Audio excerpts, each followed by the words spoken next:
Yes, Kenya. Tamu sana, tamu sana, tamu sana, yes.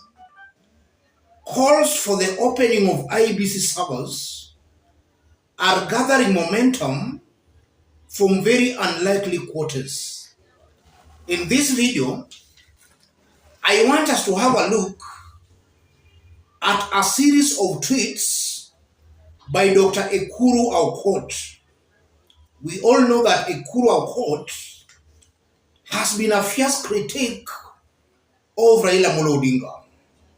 But taking to his Twitter handle today, he's making very interesting tweets that are bringing a very interesting dynamic to the whole issue of IEBC servers. Let's have a look at the tweets.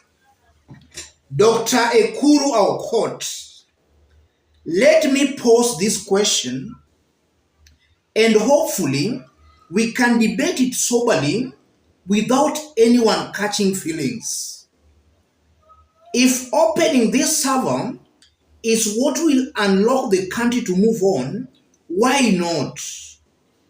What does the UK and the US know that frightens them not to open the server? That's the first tweet. And then after posting that, he posted another one again. The issue of the IEBC Kenya server remains a puzzle wrapped in a mystery.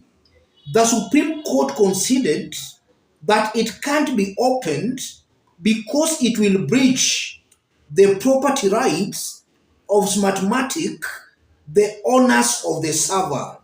Still questions remain though. Another tweet. The effect is that many Kenyans have stubbornly refused to accept this reasoning and can't move on and may join the Mandamano Monday. Why do the UK and the US, through Senator Coons, do not want this mystery server to be opened? Who is mostly affected here? Yes, those are Ekuru Aukot's tweets today. And Ekuru is raising very pertinent issues that needs to be addressed. The first issue, if William Ruto strongly believes that he won the August 2022 presidential election, why is it hard for the servers to be opened? Ruto has been boasting all over on how he won the election. Why is it that the servers can't be opened for the whole world to see who won the August presidential election? That's the first issue our court is facing. And then the second issue, why is UK and US not very keen on the servers being opened? Instead, they're even sending emissaries to broker a truce between the government and the opposition. Why can't these two superpowers order for the servers to be opened? The third issue, why is it that even the Supreme Court, after giving an order, the servers could not be opened? And with that refusal by IEBC to open the servers, the Supreme Court still went ahead and upheld William Ruto's election. These are three serious issues I want us to analyze and to see the truth behind what is going on behind the scenes. If you are watching us, but you have not yet subscribe, give this video a like. Let's continue. The first issue, why are the servers not being opened if Ruto believes he won the August presidential election? The servers can't be opened because Ruto never won August 2022 presidential election. It was a cooked, a rigged election. And I'm saying that because if you look at the representation of elected leaders, Azimio won majority members of parliament, majority MCAs, and majority governors. Kenya Kwanza only won the majority senators, but with only one. Kenya Kwanza had 24, Azimio had 23. So Azimio, out of 4, Azimio won 3 out of 4. Kenya Kwanza only won in 1. That's a very high signal of what might have happened on the ground. You are seeing that Azimio is winning 3 quarters there. If you look on how Kenyans themselves voted, 6 out of 8 regions, formerly provinces in Kenya, voted for Raila Odinga with majority votes. You can't tell me that 2 regions can beat 6 regions. That's mathematically not possible. Don't be cheated by this lies and propaganda that those 2 regions have more votes. That's a propaganda. Even in those 2 areas, Raila Odinga still got sizable votes. You can't beat your opponent in 6 out of 8 places, and then your opponent in the final tally beats you. That's mathematically not possible. Raila Odinga won the votes on the ground, and Azimio also won a majority of elected leaders.